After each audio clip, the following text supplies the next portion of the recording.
Des représentations, en fait, souvent quand on est confronté au recrutement, que l'on soit du côté entreprise ou du côté salarié, on est pollué par nos représentations parce que le handicap pour chacun, selon notre vécu, notre histoire, les expériences qu'on a pu avoir, évoque des choses différentes.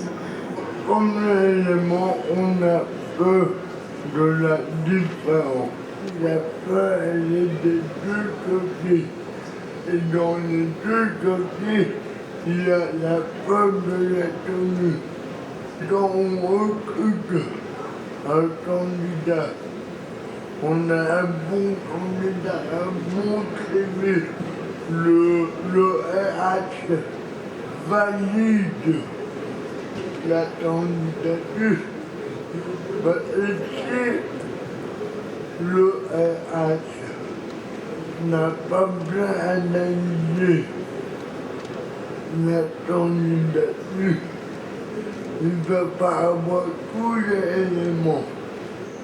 Donc vous devez aussi rassurer le manager, le tout tourner en disant ça ne sait pas, ça va aller, mais en vous donnant le plus d'éléments.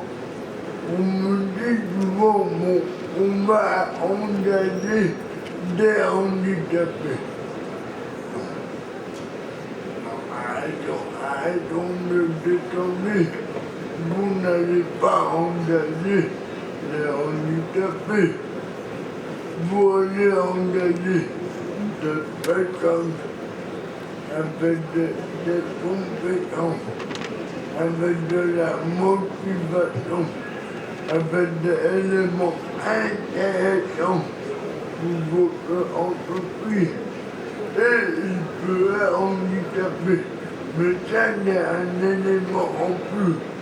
Comme moi, mon handicap n'est pas ma compétence. Il est un des éléments de ma personnalité.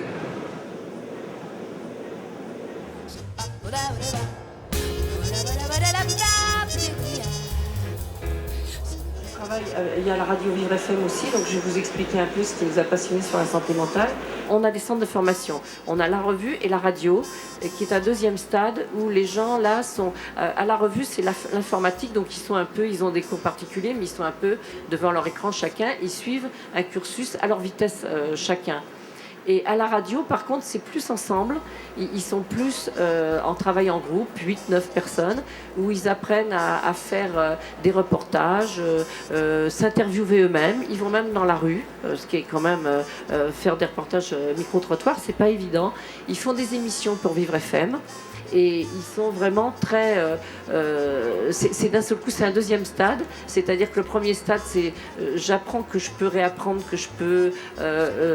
qu'on fonctionne dans un groupe, que je peux arriver à l'heure. En fait, c'est tout ce qu'on demande dans un travail. Hein. Donc j'apprends que ça, je suis capable. Mais après, j'apprends à fonctionner en groupe. Et ça aussi, c'est ce qu'on demande dans un travail. Et ça fonctionne très bien.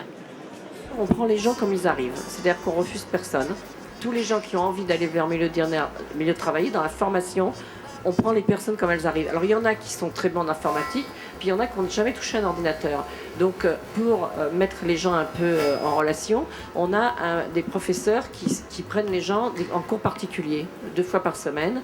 Notre travail à nous, c'est de revaloriser, sensibiliser, dire aux gens qu'ils ont eu sûrement un passage long, sans travail, difficile, mais que c'est pas pour ça que leurs capacités ne sont pas là. Et ça, c'est la première chose qu'on démontre. Ils sont extrêmement surpris, et nous aussi d'ailleurs souvent, des capacités qui reviennent aussi facilement.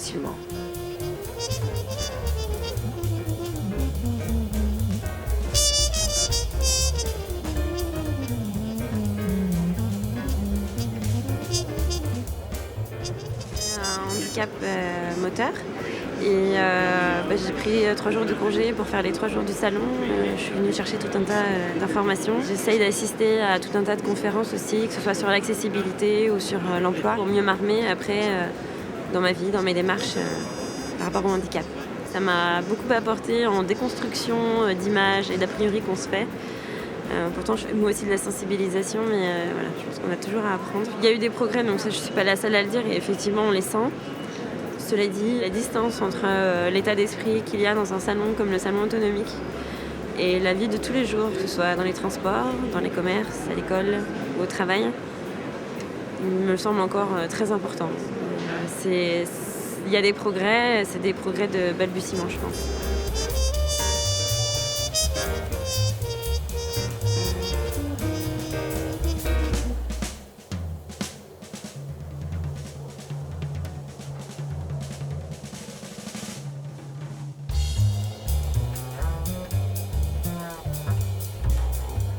Jarris est né de l'idée de vouloir donner un petit peu un coup de pied dans la fourmilière des métiers très élitistes de l'audiovisuel en règle générale. En fait, Jarris, c'est l'acronyme de journaliste, apprenti, reporter, intervieweur, solidaire. Et l'action de Jarris, c'est à la base une action de formation qui permet pour des personnes qui rentrent en milieu ordinaire, donc des personnes qui présentent un handicap aussi bien physique, psychique, ou social, de pouvoir suivre un programme d'insertion qui va leur permettre d'accéder au métier du journalisme et au métier de l'audiovisuel. Chaque personne va être mis en condition dans la perspective effectivement d'un futur emploi et surtout faire en sorte d'oublier totalement son handicap pour rentrer vraiment dans une confiance en soi et surtout aussi dans une acceptation de l'autre. Donc on est en permanence en train d'insuffler effectivement cette notion de vouloir communiquer au plus juste et du meilleur moyen possible avec l'outil audiovisuel vers l'autre. Et donc vous imaginez bien l'ouverture et les moyens que ça leur donne par la suite pour ne serait-ce qu'exister dans la société. Et donc sur toutes ces personnes qui arrivent effectivement à la fin de ces 3 mois en immersion en entreprise, la plupart du temps, ça suit sur un CDD et voire même un CDI.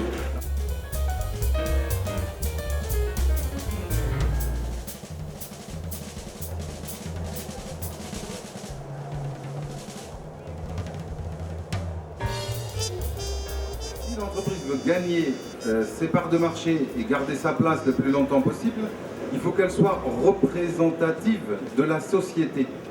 Parce que ses salariés, c'est aussi ses clients ou ses clients potentiels. Et donc plus elle a la représentation de la société, plus elle a la richesse des idées qui rentrent en son sein. Et les idées qui peuvent se propager sur le marketing, sur les stratégies commerciales, sur la recherche et développement, etc.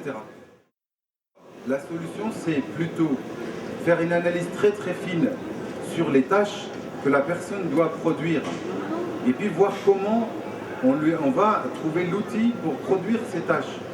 C'est une manière beaucoup plus efficace que d'adapter un poste. Il m'est arrivé d'intervenir pour des administrations, pour des organismes, et de voir des postes hyper bien adaptés, mais la personne en fait produisait très très peu dessus.